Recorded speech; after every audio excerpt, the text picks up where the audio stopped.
कि बिस्मिल्लाहिर्रहमानिर्रहीम। अच्छा, आप लोगों ने ये डिसाइड किया है कि इस सेशन में we will be discussing the advertising rules. तो एडवर्टाइजिंग रूल्स को समझने के लिए advertising of what, advertising definitely drugs, हम ड्रग रूल्स की बात कर रहे हैं। तो एडवर्टाइजिंग रूल्स को समझने के लिए कुछ चीज़ें हमें क्लियर होनी चाहिए। एडवर्टाइजिंग क्या होती है? एडवर्टाइजिंग के लिए ज़रा हम डेफिनेशन के पोर्शन पे जाएंगे। वही जो हमने एक चीज़ बनाई हुई है कि पहले आप रूल्स को देख लिया करें डेफिनेशंस के लिए। अल्फाबेटिकल अरेंजमेंट है। एडवर्टाइजिंग ए से स्टार्ट होती है। आप आए एडवर्टाइजिंग, एडवर्टाइजिंग नहीं, एडल्ट्रेटेड ड्रग पहले डेफिनेशन आ रही है, आएगी नहीं, उसके बाद एप्टेड बोर्ड आई है। तो एडवर्टाइजिंग का कोई वर्ड मतलब डेफिनेशन एज सच नहीं है। अच्छा, generally without any further reading आप लोग मुझे बता सकते हैं कि आप लोग टीवी, रेडियो, रेडियो तो खैर नहीं सुनते आप, टीवी, सोशल मीडिया पे तो खैर अब आ रहा होता है किसी हद तक, या न्यूज़पेपर वगैरह में। बहरहाल कंपैरेटिवली आप लोगों ने जर्नल एडवर्टाइजमेंट बहुत सारे देखे होंगे, ठीक है। पर्सनल वेलबींग से लेकर ब्यूटी प्रोडक्ट्स और पता नहीं क्या क्या चीजें हैं, उसमें ड्रग की एडवर्टाइजिंग का पोर्शन बहुत कम होता है। ड्रग की एडवर्टाइजमेंट यकीनन देखी होगी आप लोगों ने, डेफिनेटली देखी होगी, लेकिन बहुत कम देखी होगी। ऐसा क्यों है? हालांकि बड़ा लुक्रेटिव बिजनेस है, बहुत प्रॉफिट है ड्रग्स में, खासतौर पर जो मैन्युफैक्चरिंग कर रहा है। तो इतनी एडवर्टाइजमेंट होती क्यों नहीं है? टेलीकॉम के एडवर्टाइजमेंट आपको बेताशा नजर आएगी, खाने पीने के प्रोडक्ट की एडवर्टाइजमेंट आपको बहुत नजर आएगी, तो ड्रग की एडवर्टाइजमेंट आपको ऐसे नजर क्यों नहीं आती? आप लोग का क्या ओपिनियन है? काइंडली शेयर कीजिए। जनरल ओपिनियन है, ये तो गुफ्तगू कर रहे हैं, कोई सही गलत की बात ही नहीं हो रही। ये तो आप फ्रेंकली बगैर बिला खौफ बिला झिझक बोल सकते हो। ड्रग्स की एडवर्टाइजमेंट क्यों नहीं नजर आती? क्या वजह है? जरूरत नहीं एडवर्टाइजमेंट की? जो हमारे प्रिस्क्राइबर हैं, हम पेशेंट को एडवर्टाइज नहीं कर सकते। वो अपनी मर्जी से ड्रग नहीं दे सकता जब तक उसको ठीक है, देन व्हाट अबाउट नॉन ओटीसीज? हम तो जाके ले रहे होते हैं, चने की दाल की तरह दवाइयां मिल रही होती हैं। प्रिस्क्राइब ना कर दे। अच्छा, मतलब आप कह रहे हो ना कि जब तक प्रिस्क्राइबर लिख के ना दे, प्रिस्क्रिप्शन के अगेंस्ट, प्रिस्क्रिप्शन के बगैर पेशेंट लेगा नहीं ड्रग। तो एडवर्टाइजिंग तो कम से कम ओटीसीज पे तो आप एडवर्टाइजिंग कर सकते हो ना? एक दिन ही और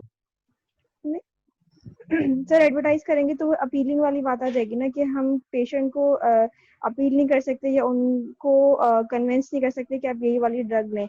वो अपने हिसाब से या जो है अपनी मेंटल कंपैटिबिलिटी के हिसाब से अगर वो ड्रग लें तो ही बेहतर है। नहीं तो अगर ऐसा हो कि उसको कोई जैसे और, कि हम कॉपी वाली बात थी कि हम ठीक है, कॉपी ड्रग की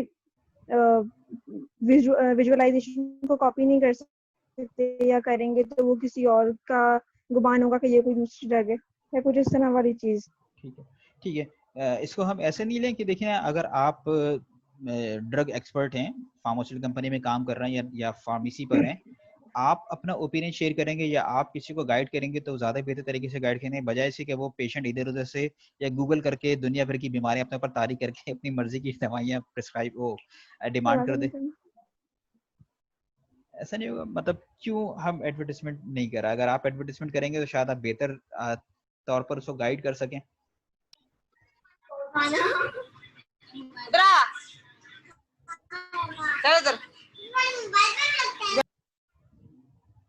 ठीक है, चलें, इसमें इसको हम इस तरीके से लेते हैं। देखें, अगर हम एडवर्टाइजमेंट की तरफ जाते हैं ना, तो पहली चीज आती है, पहली चीज नहीं मतलब कॉमनली जो चीज आती है वो ये खतरा होता है कि एडवर्टाइजमेंट के थ्रू आप सेल्फ मेडिकेशन को प्रमोट कर रहे होंगे। ठीक है, अगर आपने एडवर्टाइजमेंट शुरू कर दी तो पेशेंट ड्रग खुद से इस्तेमाल करना शुरू कर देगा। और ड्रग ऐसी चीज नहीं है कि जिसे बाय चॉइस इस्तेमाल किया जाए, ये आपको सजेस्ट की जाती है under the close supervision of medical experts. Physician होता है, फार्मासिस्ट होता है, ये दो आपको सजेस्ट करते हैं, एडवाइस करते हैं बेस्ट ड्रग। आप पेशेंट की मर्जी के ऊपर छोड़ नहीं सकते, वरना अनवांटेड इफेक्ट्स आ सकते हैं। हाँ, जहाँ तक बात है ओटीसीज की, कॉमन एग्जांपल हम लेते हैं पैरासीटामोल या इस तरह की कोई भी ड्रग, एस्पिरिन की बात हो गई। तो ये ऐसी ड्रग्स हैं जिनमें क्लोज सुपरविजन की ज़रूरत नहीं है, पेशेंट अपने तौर पर इस्तेमाल कर सकता है। आपको सर दर्द है या कुछ एनाल्जेसिक्स हैं, आप ऑर्फिनेटिन सिट्रेट में कॉमन मैं एग्जांपल ले लूँ, पैरासीटामोल के साथ कॉम्बिनेशन आता है, आप इसे इस्तेमाल कर लें। या तो इसमें फिर अब क्या चीज़ आती है इसमें, ये ड्रग पैरासीटामोल है, 50 ब्रांड होंगे पाकिस्तान में, मे बी ज्यादा, मे बी कम, मतलब 50 मैंने ऐसे फिगर बोल दिया है।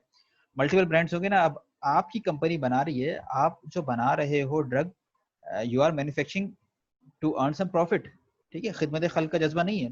मैन्युफैक्चरर हो, इंडस्ट्रियलिस्ट हो, प्रॉफिट चाहिए। प्रॉफिट कब मिलेगा? आपकी सेल बढ़ेगी। सेल बढ़ेगी तो आपको किस हद तक प्रॉफिट मिलेगा ना, क्योंकि कॉस्ट तो आपकी उतनी रुकी रहेगी, सेल बढ़ेगी तो फिर कुछ ना कुछ आपको प्रॉफिट मिलेगा। सेल बढ़ाने के लिए आपको मार्केटिंग करनी पड़ेगी, जो हम कॉमनली इस्तेमाल करते हैं, डायरेक्ट वर्ड एडवर्टाइजमेंट करनी पड़ेगी। जब तक आप लोगों को अवेयर नहीं करोगे अपने प्रोडक्ट के बारे में, कोई क्यों खरीदेगा? मतलब बंदा जाके तो बोलेगा पैरासीटामोल, तो पैरासीटामोल कौन सी, सवाल ये आएगा ना, कौन सी नहीं। फिर वो दुकानदार की मर्जी होती है। मैं दुकानदार इससे बोलेंगे, बदकिस्मती से हमारे यहाँ अभी तक मेडिसिन ड्रग स्टोर के अलावा भी जगहों पर मिल रही होती हैं। तो जो भी काउंटर पे खड़ा होगा वो अपनी वजह से कि इस कंपनी की ले जाए, तो आपका तो नुकसान हो गया ना। अगर आप कंपनी के तौर पर एडवर्टाइजमेंट कर रहे होते तो फिर आपका नाम पेशेंट के या जो भी खरीद रहे हैं उसके ज़हन में होता, नाम लेके तलब करता। अगर आप लोग देखें एडवर्टाइजमेंट के हवाले से, एकदम से मेरे जहन में आया, चाय के इश्तेहारात होते हैं। चाय, अच्छा चाय ड्रग होती है वैसे? जरा बताइएगा मुझे, चाय ड्रग है? चाय को ड्रग कह सकते हैं आप? No sir. Why not? Why not? चाय के अंदर कैफीन होती है। यस सर, कैफीन होती है। कैफीन है। कैफीन की मेडिसिनल एक्टिविटी, फार्माकोलॉजिकल एक्टिविटी तो है, तो हम उसे सर ड्रग वो क्यों भी नहीं कहते? कंफर्म पता नहीं कि वो होती भी है उसमें या नहीं होती है, या तो वो इतने स्मॉल अमाउंट में होगी कि वो इतना कोई खास फार्माकोलॉजिकल एक्शन देती नहीं है, मतलब ठीक है, उसका अमाउंट उसमें बहुत ज्यादा ही कम होता है।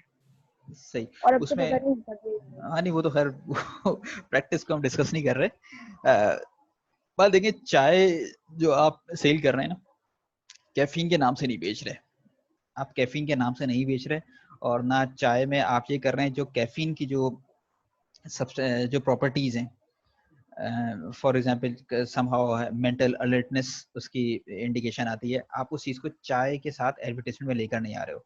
तो चाय को जनरली आप ड्रग नहीं कहेंगे, डिटेल में जाएंगे तो एक डिबेट हो सकती है, लेकिन जनरली डिसीजन ये है कि चाय ड्रग नहीं है।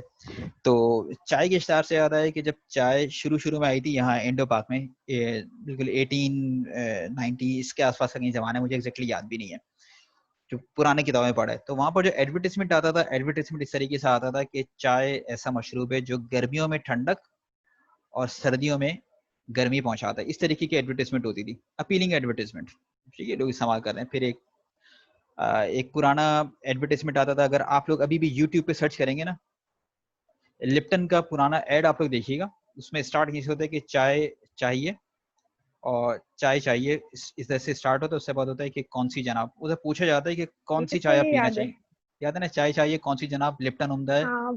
ठीक है ना। तो अब ये सिनेरियो में बताना चाह रहा हूँ कि आपने जनरली जेनरिक नाम ले लिया, मुझे चाय चाहिए। अब उसके बाद फिर उसने पूछा कि कौन सा ब्रांड आपको चाहिए, तो उसने ब्रांड अपनी मर्जी से बताया, मुझे ये ब्रांड चाहिए। वरना हो सकता है यार कुछ भी लिया हो, बस चाय की तलब हो रही है, कैसी भी चाय, बस चाय जैसी होनी चाहिए।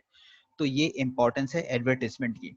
तो इस चीज को आप ध्यान में रखें, जब 50 ब्रांड पैरासीटामोल के हैं और आप भी पैरासीटामोल बना रहे हो, और आप लोगों ने अभी ये जो पैंडेमिक, ये कोविड-19 की सिचुएशन में, मैं आपको बताऊं, इस वक्त जो मेरे सारे जो दोस्त हैं मार्केटिंग में, वो कह रहे हैं कि पैरासीटामोल का जो हमारा पूरा टारगेट था साल का, ये मई में टारगेट अचीव कर लिया। जो हमें दिसंबर तक का टारगेट था ना कि for example 50 million tablet sale करनी है, मई में सेल कर चुके हैं, अब सब प्लस में जा रहे हैं। डिमांड थी, अब इस डिमांड में से बिकी है, तो फिर अगर आपने प्रॉपर एडवर्टाइजमेंट की होती तो मार्केट में आपका शेयर होता है। प्रॉपर एडवर्टाइजमेंट आपने नहीं की तो कोई और ले गया, या चॉइस पड़ता शॉपकीपर के पास, या उसके पास जो ब्रांड था या जहां पर उसे बेनिफिट मिल रहा था उसने वो सेल कर दिया। बहरहाल ये एडवर्टाइजमेंट की इंपॉर्टेंस है। अब एडवर्टाइजमेंट की इस इंपॉर्टेंस के बाद हम ड्रग की तरफ आएंगे। तो ड्रग में मसला क्या आ रहा है, ड्रग में आप इस तरह ओपन एडवर्टाइजमेंट कर नहीं सकते, अदरवाइज आप सेल्फ मेडिकेशन को प्रमोट कर रहे हो, जो कि किसी भी तरीके से फिजिबल नहीं है। इवन पैरासीटामोल की भी अगर बात करें ना, आपको लीथल इसकी टॉक्सिक डोज तो पता है ना, और आपको ये भी पता है कि लॉन्ग टर्म यूज के बाद क्या होता है, लिवर के हवाले से प्रॉब्लम आना शुरू होती है। तो ऐसा भी छोड़ नहीं सकते। तो इसीलिए स्क्रीन पर अब आप लोग देखिएगा, under section 24 control of advertisement है कि हर एक एडवर्टाइजमेंट नहीं कर सकता। वर्डिंग को जरा गौर से देखिएगा, वर्डिंग शुरू कहां से हो रही है, नो पर्सन, ठीक है, बड़ा स्ट्रॉन्ग जुमला होता है। जो नो डिनाइल से जो जुमले शुरू होते हैं ना, बड़े स्ट्रॉन्ग होते हैं। पहले सब चीजों को डिनाई कर दिया, उसके बाद फिर परमिशन शुरू होती है। बड़ी कॉमन एग्जांपल, हम अपना कलमा हम पढ़ते हैं ना, ला इलाहा इल्लल्लाह, ठीक है, हम कलमा पढ़ते हैं। पहले Yes, sir. डिनाइल है, पहले डिनाइल है, हर चीज का डिनाइल है। डिनाइल के बाद सिर्फ एक को परमिशन दी है कि अल्लाह ही हमारा माबूद है, बस। तो नो से जो जुमले शुरू होते हैं ये स्ट्रॉन्ग जुमले होते हैं। आपने सबका डिनाइल किया, उसके बाद फिर किसी को अलाउ किया। आप कंट्रोल ऑफ एडवर्टाइजमेंट का आप देखिएगा, no person shall himself on his behalf advertise except in accordance except in accordance with such condition as may be prescribed। ठीक है, इसका मतलब क्या हुआ कि कोई किसको एडवर्टाइज नहीं कर सकते, किसी ड्रग को एडवर्टाइज नहीं कर सकते, किसी सब्सटेंस को जो उसे एडवर्टाइज नहीं कर सकते, सब्सटेंस में मिक्सचर है आयुर्वेदिक वगैरह वगैरह, या एनी रेमेडी, किसी भी रेमेडी को एडवर्टाइज नहीं कर सकता अनलेस, एक्सेप्ट आ गया, अनलेस आप उन कंडीशंस को मीट कर रहे हो जो कंडीशन आपको प्रेस्क्राइब की गई है। प्रेस्क्राइब का मतलब क्या होता है, इस जो रूल्स है मौजूद हैं। आसान अल्फाज में इसको अगर हम लेकर जाएं तो इसका मतलब क्या हुआ कि आप ड्रग एक 1976 कहता है कि आप किसी ड्रग या ऐसा सब्सटेंस जो कि आयुर्वेद या होम्योपैथिक या बायोकेमिक सिस्टम में आता है, उस सब्सटेंस लिखा है, ड्रग नहीं लिखा। फोकस रखिएगा, गौर कीजिएगा, इसे ड्रग नहीं कह रहे क्योंकि बाय डेफिनेशन ऑफ ड्रग ये इस सिस्टम में सब्सटेंस हमारे ड्रग नहीं कहलाते। ड्रग को अलग किया, बायोकेमिक होम्योपैथिक सब्सटेंसेस को अलग किया, और रेमेडी को अलग किया। रेमेडी में अब कॉमन अब लेकर आ जाएं, रेमेडी ट्रीटमेंट में एक्यूपंक्चर लेकर आ जाएं, रेकी वगैरह लेकर आ जाएं। रेमेडी ये ट्रीटमेंट के तरीके हैं। इनमें से किसी भी चीज की एडवर्टाइजमेंट आप नहीं कर सकेंगे एक्सेप्ट अगर आप उन कंडीशंस को फुलफिल कर रहे हैं जिन कंडीशंस को एडवर्टाइजिंग रूल्स में एक्सप्लेन कर दिया है। यहाँ से फिर रास्ता निकल जाएगा अब आप एडवर्टाइजिंग रूल्स पढ़ें। ठीक, अच्छा, अब इसमें यहाँ पे कुछ सवालात ये होते हैं कि ठीक है, सबको मना किया हुआ है ना, तो इसका मतलब है कुछ लोग ही एडवर्टाइजमेंट कर सकते हैं, कुछ कंपनीज ही कर सकती हैं। जब सबको मना किया हुआ है तो किसी को परमिशन मिलेगी। परमिशन किससे लेनी है, कौन परमिशन देगा, परमिशन की ड्यूरेशन कितनी होगी, परमिशन की नौयत कितनी होगी, किस हद तक एडवर्टाइजमेंट कर सकते हैं, कहाँ पर हमारे पर चलना शुरू हो जाएंगे। इन तमाम चीजों के जवाबात हमें रूल्स में मिलने चाहिए, और रूल्स को पढ़ने से पहले हमें ये सवाल ध्यान में रखने।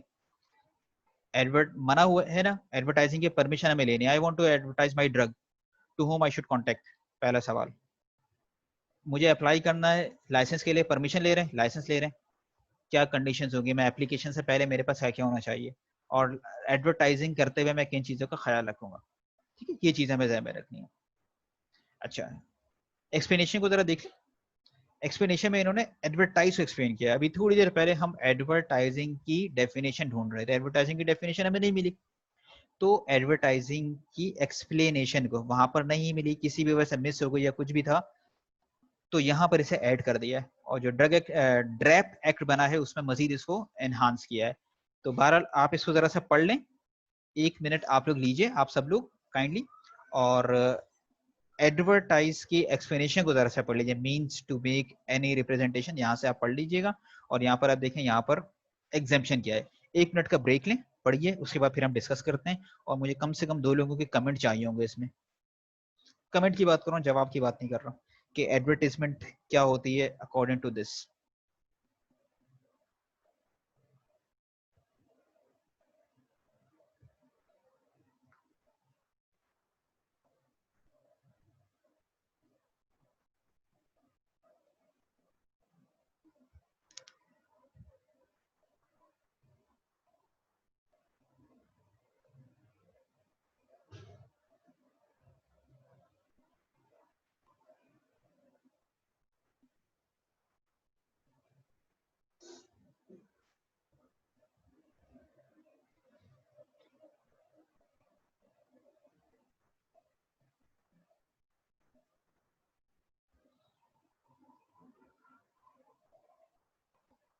बड़ी सादा अंग्रेजी लिखी हुई होगी, लेकिन जो सेंटेंस का स्ट्रक्चर है ना, लीगल सेंटेंसेस होते हैं, ये जितना टेक्स्ट हाईलाइट किया हुआ है पूरा एक ही जगह, बीच में कहीं फुल स्टॉप नहीं आ रहा है, तो जरा कॉम्प्रीहेंड करने में टाइम लगता है।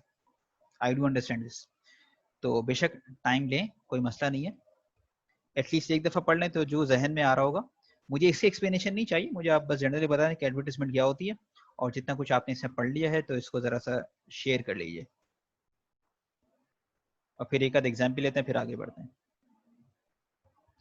जी, कोई कमेंट करेगा कि एडवर्टाइज को यहाँ एक्सप्लेन किया है, जो हाईलाइटेड पोर्शन है ये इसकी एक्सप्लेनेशन है, इसका क्या मतलब बनता है?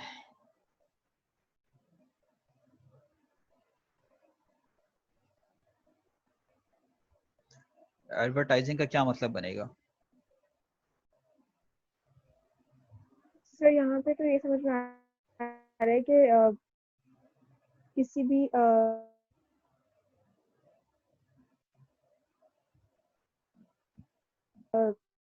मिक्सचर ऑफ सब्सटेंस या सब्सटेंस को या किसी भी रेमेडी और ट्रीटमेंट को प्रमोट करने के लिए उसकी सेल को प्रमोट करने के डायरेक्टली लिए, और इनडायरेक्टली ठीक है ना, उसकी कोई सेल को प्रमोट करने अपनी के लिए। रिप्रेजेंटेशन देते हैं। इसमें लिखा हुआ है कि पर इस उसकी सेल को प्रमोट करने के लिए उसका साइन बोर्ड हम नहीं कर सकते स्पेसिफिकली किसी इंस्टीट्यूशन में और डिस्पेंसरी में। ठीक है, सही सही से चलें। इसमें अगर हम फोकस करें तो ये देखें कि आप कोई भी एक्टिविटी कर रहे हैं किसी भी सब्सटेंस के हवाले से। अब यहाँ पर हम ड्रग की बात कर रहे हैं ना, यहाँ पर ड्रग का वर्ड लिखा हुआ है, ड्रग का वर्ड यस लिखा हुआ है। कहाँ लिखा हुआ है? सेल और डिस्पोजल ऑफ अ ड्रग। आप कोई भी एक्टिविटी कर रहे हैं जिसकी वजह से आपकी ड्रग की सेल बढ़ सकती है, आप उसे एडवर्टाइजमेंट में लेकर जाएंगे, वो एडवर्टाइजमेंट में आएगा। ठीक, अच्छा, अब आप जरा सा मुझे ये बताएं कि बहुत सी जगहों पर कोई भी एग्जीबिशंस वगैरह लगी होती हैं, कहीं ना कहीं जरूर ऐसा होता है कि फ्री मेडिकल कैंप लगा दिया गया है। ब्लड प्रेशर चेक हो रहा है, वेट चेक हो रहा है, ब्लड ग्लूकोज चेक हो रही है, ब्लड सैंपल लिए जा रहे हैं, आपको रिजल्ट बता देंगे। और खास आमतौर पर ये बोन डेंसिटी वाले चक्कर होता है ना, कि आप अपनी बोन डेंसिटी चेक कराएं, पता चलता है कि यार आपकी तो कैल्शियम कम है, विटामिन डी कम है, आप ये सप्लीमेंट इस्तेमाल करें। तो इनडायरेक्टली आप जहन में क्या लेकर जा रहे होते हैं? आपने बोन डेंसिटी करा ली है, बोन डेंसिटी टेस्ट आपने कराया, आपकी डेंसिटी कम है, क्या करना चाहिए? उसी वक्त जो बैठा होता है वो एडवाइस करता है कि हाँ आपको विटामिन डी की कमी है, विटामिन डी इस्तेमाल करें। वैसे ही हमारी ये प्रोडक्ट है, तो इनडायरेक्टली आपको गाइड किया गया। अगर वो नहीं भी बोलेगा तो सामने बड़े बड़े बैनर लगे हुए हैं कि ये विटामिन डी का सप्लीमेंट है, या कैल्शियम सप्लीमेंट है, इससे आपकी बोन स्ट्रांग होती है। या नेस्वीटा मिल्क है, वो प्रोमोट ही, मतलब वो मार्केट में लॉन्च ही इसी मकसद के लिए किया गया है, हमारी बच्चियों के लिए, कि इसमें थोड़ी सी प्रॉब्लम होती है कैल्शियम डेफिशिएंसी की। तो क्या ये एडवर्टाइजमेंट में आएगा?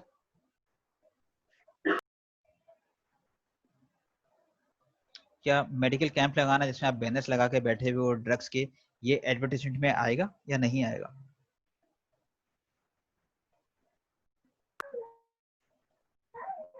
सर आ सकता है ये, मतलब उससे ड्रग की प्रमोशन ही हो रही है कि अगर किसी ने अपना कुछ चेक करवाया तो वो लाजमी, अगर उसको डेफिशिएंसी है तो वो ड्रग लेगा। ठीक है, एक्चुअली आप गाइड कर रहे हैं ना उसे, आप शायद कह नहीं रहे हो, लेकिन आपने बड़ा सा बैनर लगाया हुआ है, यू आर गाइडिंग इट।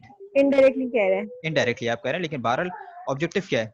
ये देखें यहाँ पर एडवर्टाइजमेंट क्या है? Promotion for the purpose of promotion directly indirectly the sale और डिस्पोजल ऑफ अ ड्रग, ये एडवर्टाइजमेंट में आ रहा है।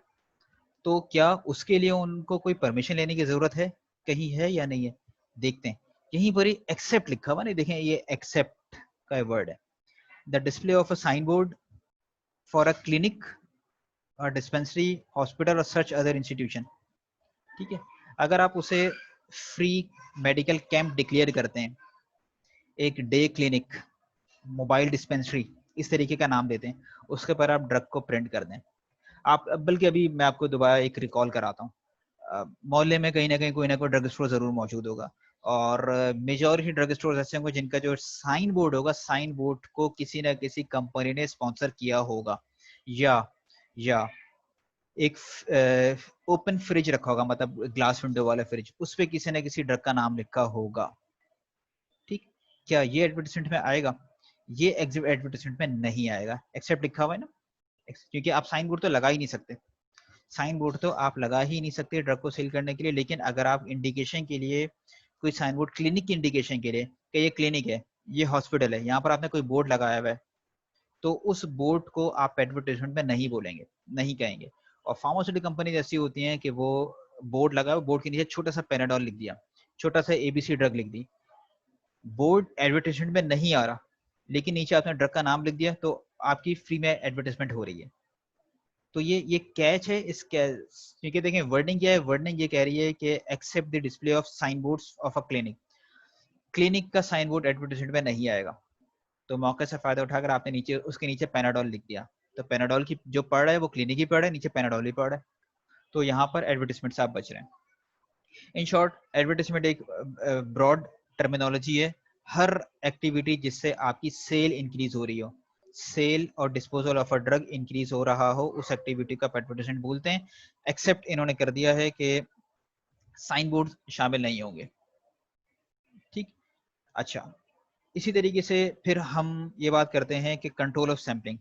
आप लोग यकीनन वाकिफ होंगे फिजिशियन सैंपल से, क्लिनिक्स पे हॉस्पिटल से आप लोग गए होंगे तो आप में से किसी को या फैमिली में किसी को फ्री सैंपल्स डॉक्टर ने जरूर दिए होंगे कि ये मेडिसिन जरा आप इस्तेमाल करें, मैं अपने पास से दे देता हूँ। फ्री सैंपल से मिल रहे होते हैं डॉक्टर्स को, वो इसीलिए मिल रहे होते हैं कि वो पेशेंट्स को दें अपने पास से, उनके रिजल्ट्स देखें और रिजल्ट्स अगर सेटिस्फैक्ट्री हैं तो वो प्रिस्क्राइब करें। जब प्रिस्क्राइब करेंगे तो इनडायरेक्टली सेल बढ़ेगी। तो सैम्पलिंग परमिसिबल है, एडवर्टाइजिंग रूल्स में भी शामिल है, हर लिहाज से ये लेजिटिमेट है। बस सिर्फ इतना होगा कि आप इसे फ्री डिस्ट्रीब्यूट नहीं करोगे चने की दाल की तरह, बसों में आवाजें लगाकर आप फ्री सैंपल नहीं, गिव अवेज नहीं दोगे ड्रग्स के। कंडीशंस में भी प्रिस्क्राइब्ड, अगेन आपको रूल्स में देखना पड़ेगा कि सैंपल्स आप कैसे दे सकते हो। मतलब दूसरे जो फूड प्रोडक्ट्स हो गए, दूसरे प्रोडक्ट्स हो गए, इसमें तो होता है ना कि आपको सैंपल्स मिले होते हैं कि जरा ट्राई करें, या सुपर स्टोर पे जाते हैं या जरा खा के देखें अच्छा लगे खरीद लें। ड्रग्स में आप ये नहीं करेंगे, हालांकि सैंपलिंग होती है, ड्रग में सैंपलिंग होती है, फ्री सैंपल्स दिए जाते हैं but not to the patients. Companies देती हैं फिजिशियंस को, या बेहतर वर्ड में इस्तेमाल करें प्रिस्क्राइबर, ताकि सारे वेटरनरी भी शामिल हो जाएं। प्रिस्क्राइबर्स को फ्री सैंपल्स देते हैं with a view that they will give it to the patient, और अगर पेशेंट में रिजल्ट अच्छे आते हैं, सेटिस्फाइड हो, तो वो प्रिस्क्रिप्शन में लिखेंगे, प्रिस्क्राइब करेंगे तो इनडायरेक्टली इनकी सेल बढ़ेगी। ठीक, यहां तक है। ये लॉ कह रहा है कि आप इस तरीके से कर सकते हैं।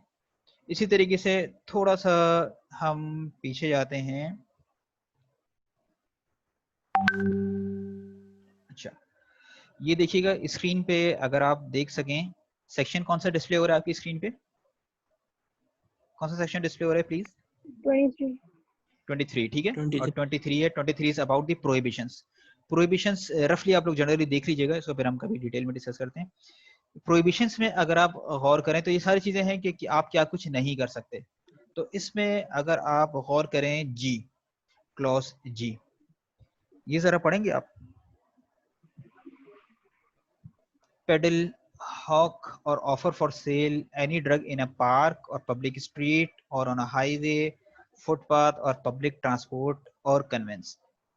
आवाज लगाकर ठेले पर किसी तरीके से पार्क में, पब्लिक प्लेस पे, गाड़ी में आप नहीं बेचेंगे, प्रोहिबिटेड है। ठीक है, जरूरत क्यों हुई इसकी? कभी किसी को बेचा है देखा है किसी को इस तरीके से आवाज लगा के दवाइयां बेचते हुए? नहीं सर। इमेजिन करना थोड़ा सा अजीब सा हो रहा है ना, लेकिन आप देखें बसों में, मुझे आप लोग का नहीं पता, खैर सिनेरियो बिल्कुल अलग होता है, यकीनन आप लोगों में से भी बसों में सफर कर रहे होंगे, हमने 90s में सफर किया, सिनेरियो थोड़े से डिफरेंट होते हैं। इतर बेचने वाला भी आ रहा है, ठीक है, कान का दर्द, दांत का दर्द, सर का दर्द, हर जगह के दर्द का हल, एक तेल भी बेच रहा है, कोई गोली भी बेच रहा है। वो क्या है, वो ट्रीटमेंट ऑफर कर रहा है। कम से कम इतना तो गली में आवाज लगाते हुए कान के दर्द, दांत के दर्द का कोई तेल विल तो बिकते हुए तो सुना होगा, ये तो सुना होगा। Yes sir, yes sir. ठीक है ना, तो वो क्या है, वो ऑफर कर रहा है, वो ट्रीटमेंट ऑफर कर रहा है। ट्रीटमेंट ऑफर कर रहा है किसकी? जो कंफर्म ड्रग की डेफिनेशन है पूरी उतर रही है, एलिमेंट है, सिम्टम्स हैं, उनको एलिविएट करने के लिए, तो वो चीज परमिसिबल नहीं है। फिर उसमें बचने की क्या सूरत है? लोग कहते हैं कि मैं तो ड्रग सेल ही नहीं कर रहा। ये जो सब्सटेंस है ये तो आयुर्वेदिया या इन चीजों में आ रहा है। अगर आप कंट्रोल ऑफ एडवर्टाइजमेंट में जरा गौर करें ना, यहाँ पर ये जो सब क्लॉज भी है, यहाँ पर उस चीज को भी कवर कर लिया है कि अगर कोई ये कहे कि सब्सटेंस ड्रग में नहीं आता, आयुर्वेद, होम्योपैथिक, बायोकेमिक, यूनानी में आता, तो वो चीज यहाँ पर भी कवर हो गई कि आप उसकी भी इस तरीके से एडवर्टाइजमेंट नहीं कर सकते। तो ये जो बेच रहे होते हैं ना, ये वायलेशन है, वायलेशन है किसकी? इस कहाँ गया, कौन सा था ये? 23। जी जी इसकी वायलेशन है। ठीक है, तो यहाँ पर ड्रग एक्ट 1976 में हमने एडवर्टाइजमेंट से रिलेटेड सेक्शन देखा, दैट वाज 24। हमने 25 देखा, और प्रोहिबिशन में हमने ये देखा कि आप किस चीज को नहीं कर सकते। अच्छा, अब इन सब के बाद अभी तक क्या चीज आ रही है? मना आपको किया है कि आप एडवर्टाइजमेंट इस तरीके से भी नहीं कर सकते, उस तरीके से भी नहीं कर सकते। तो एडवर्टाइजमेंट कर किस तरीके से कर सकते हैं? अब ये सवाल हमारे जहन में आ रहा है, क्योंकि सवाल वही है। अभी एग्जाम्पल आपको मैंने दी, कोविड-19 में पैरासीटामोल का टारगेट अचीव हो गया मई में, जो दिसंबर तक बेचना था। तो जब इतनी जल्दी हो गई, आपको शेयर मिला। अगर आपने इफेक्टिव एडवर्टाइजमेंट की होती तो आपको ड्यू शेयर मिलता। एडवर्टाइजमेंट भी करनी है। अब एडवर्टाइजमेंट किस तरीके से करनी है, इसके लिए हमें देखने पड़ेंगे इसके रूल्स। रूल्स कहाँ पर हैं? इसी मैनुअल में रूल्स हैं, मैं कोशिश करता हूँ उसे निकालने की। इसमें है rules manufacturing, registration and licensing के। कहाँ है रूल्स? कोशिश करता हूँ, क्योंकि आप लोगों ने अभी डिसाइड किया, इसलिए मैंने इसको निकाल के नहीं रखा हुआ था। Okay, here you go. आपकी स्क्रीन पे आ रहा है एडवर्टाइजिंग ऑफ ड्रग, स्क्रीन पे डिस्प्ले हो रहा है, ठीक है। यस और सर, ये क्या है? यस ये this is 31 conditions for advertising. अब ये 31 किसका है, जरा इसको देखना। मैंने ये तो दिखा दिया कि ये 31 है। ये रूल्स हैं, ये रजिस्ट्रेशन के रूल शुरू हो रहे हैं, रजिस्ट्रेशन ऑफ ड्रग के। इससे ऊपर मैन्युफैक्चरिंग के रूल शुरू होंगे। कहाँ गुजर गया ये दफा शेड्यूल जी इसने टाइप कर दिया था।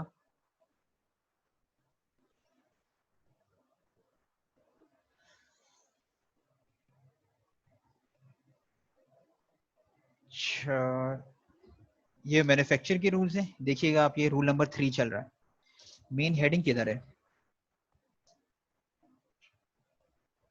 ये this is the main heading. अगर आप गौर करें, मैं स्क्रीन को थोड़ा सा करूं। The drugs licensing, registering and advertising rules 1976, ये रूल्स हैं, ठीक है। ये रूल्स हैं, और इन रूल्स में से लाइसेंसिंग अभी हम नहीं पढ़े, रजिस्टरिंग नहीं पढ़े, इसका जो एडवर्टाइजिंग रूल्स हैं हम इन्हें पढ़ रहे हैं। और ये स्टार्ट कहाँ से हो रहा है? रूल नंबर 31 से। और कीजिएगा, रूल्स है तो वो शॉर्ट टाइटल कमेंसमेंट आपको पता है, हाउ टू रीड, या आप लोग खुद पढ़ लेंगे, इसमें कोई मसला नहीं है। डेफिनेशंस यहाँ से शुरू हो रही है, ए से शुरू हो रही है डेफिनेशंस। जिस वर्ड के बारे में थोड़ी सी कंफ्यूजन होगी, हम इस डेफिनेशन को रेफर करेंगे। अब मैं वर्ड टू वर्ड डिस्कस नहीं करूंगा, आप लोग चूंकि अब डेफिनेशन पढ़ सकते हैं, जिस डेफिनेशन में कंफ्यूजन होगी हम उसे यकीनन डिस्कस करेंगे टाइम टू टाइम। आप ये देखिए, डेफिनेशन ए से शुरू हो रही है, और ये डेफिनेशन कहाँ तक जा रही हैं? ये डेफिनेशंस गई हैं बी तक, मतलब ए से जेड तक गई, फिर Z A, Z B, Z C से शुरू होकर जेड जेड तक, फिर सॉरी जेड जेड कर रहा हूँ, ए से लेकर A B, A C, A D से लेकर ए जेड तक गई। ए जेड के बाद से बी शुरू हो गया। तो 26 पूरे हुए, 26 यहाँ पर गुजरे, उसके बाद 2 + 26, 26 52, 52 + 2 54 डेफिनेशन है ये। तो इसका मतलब है कि अच्छी खासी, मतलब रिच डेफिनेशंस है। जिस वर्ड के बारे में जरा सी कंफ्यूजन हो, please refer to these definitions. Now go back to the rules.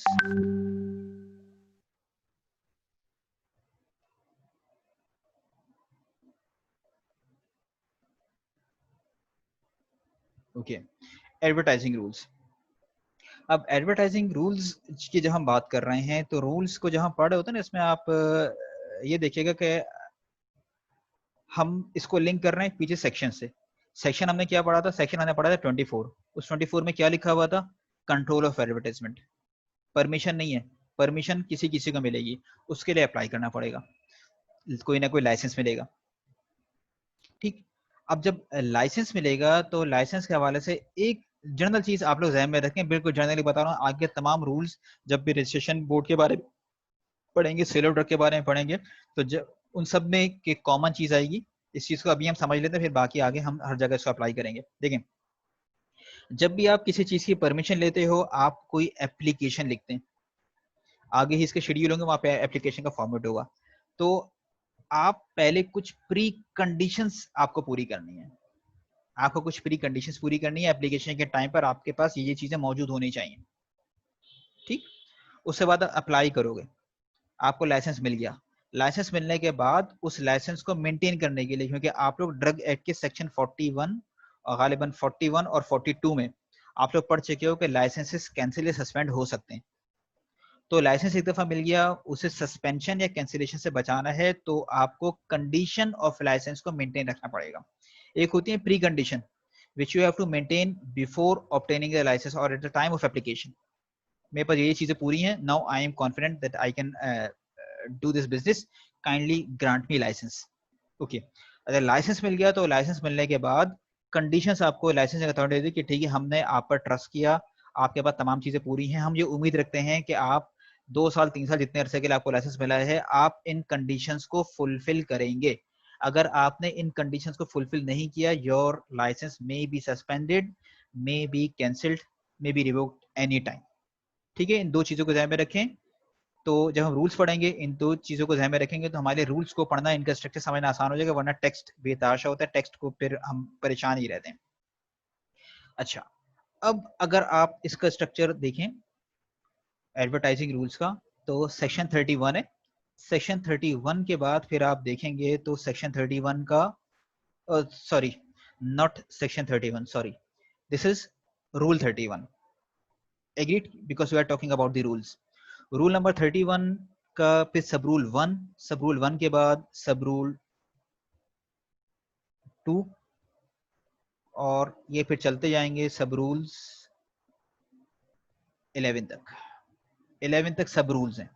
उसके बाद रूल नंबर 31 था, 32, 33, 34 एंड 35, यहाँ तक रूल्स हैं। इसके बाद खत्म, इसके बाद शेड्यूल शुरू हो जाएंगे। तो टोटल रूल्स कितने हैं एडवर्टाइजिंग के हवाले से, जो एडवर्टाइजिंग को कवर कर रहे हैं, कितने रूल्स हैं प्लीज बताएं। 31 से 35 तक कितने बन रहे हैं? अरे ये तो बता दो। 5 गुड गुड, 5। 5 मतलब rules। वो ठीक है, वो उसने बताना पड़ता है ना कि तू लोग जाग रहे हैं। ये 5 रूल्स हैं, और जो 31 है, 31 के 11 सब रूल्स हैं। ठीक है, अच्छा, इस वक्त मेरे पास एक नोटिफिकेशन आ गया कि हम आखिरी 10 मिनट में मीटिंग के, तो मैं इस सेशन को यहीं पे कंक्लूड कर रहा हूँ। अगला बस एक मैं लिंक कर रहा हूँ, बल्कि नहीं, बात खत्म नहीं हो सकेगी। ठीक है, हम इसे, ठीक है, अभी 2 मिनट में जो कुछ हो सकता है ना, मैं इसे कवर कर लूँ, फिर अगले सेशन में आप लोग इसका एक क्विक रीडिंग ले लीजिएगा। अगला जब भी सेशन होता है, जब भी होता है, अब तो नहीं होगा, उसमें फिर हम इन चीजों को कवर करने की कोशिश करेंगे। बस आपकी तवज्जो मैं एक जगह दिलाना चाहूंगा कि रूल नंबर 35 देखिएगा। रूल नंबर 35 है रिटेलर डिस्काउंट। अभी थोड़ी देर पहले हमने इसका तस्करा किया था। Retailer discount shall be 15% of the maximum retail price. इसका मतलब क्या हुआ कि जो रिटेलर है, ड्रग स्टोर पर जो बंदा खड़ा हुआ है, उसे 15% डिस्काउंट पे मेडिसिन मिलेंगी, या दूसरे तरीके से आप यूं कर लें कि 15% प्रॉफिट उसे मिलेगा। अगर कोई ड्रग आप पेशेंट कंज्यूमर 100 रुपए की खरीद रहा है, तो उसको डिस्ट्रीब्यूटर 85 रुपीज की दे रहा होगा। बाकी जो 15 रुपए का प्रॉफिट है, ये इसका प्रॉफिट है। इस चीज को आप ध्यान में रखें, तो अब आपके जहन में आएगा कि क्यों मुख्तलिफ जगहों पर आपको मुख्तलिफ डिस्काउंट मिलते हैं। कुछ स्टोर्स होते हैं ना, कहते हैं हम आपको 7% डिस्काउंट देंगे, या 10% डिस्काउंट देंगे, या 12% डिस्काउंट देंगे। तो वो डिस्काउंट अपनी जेब से नहीं दे रहे होते। वो डिस्काउंट क्या होता है? वो डिस्काउंट यहाँ से, वो डिस्काउंट 15% उनका प्रॉफिट है, वो अपने प्रॉफिट में से कुछ कम करके आपको दे रहे हैं ताकि उनका सेल वॉल्यूम बढ़े। सेल वॉल्यूम बढ़ेगा तो प्रॉफिट भी डेफिनेटली बढ़ेगा। तो यहाँ पर सिर्फ मुझे ये बताना है कि 15% कहीं पूछा है ना कि भाई 15% प्रॉफिट कहाँ लिखा हुआ है, तो legally here it is written under rule 35 of the drug licensing, advertising and advertising rule 1976, 15% discount is the right of a retailer।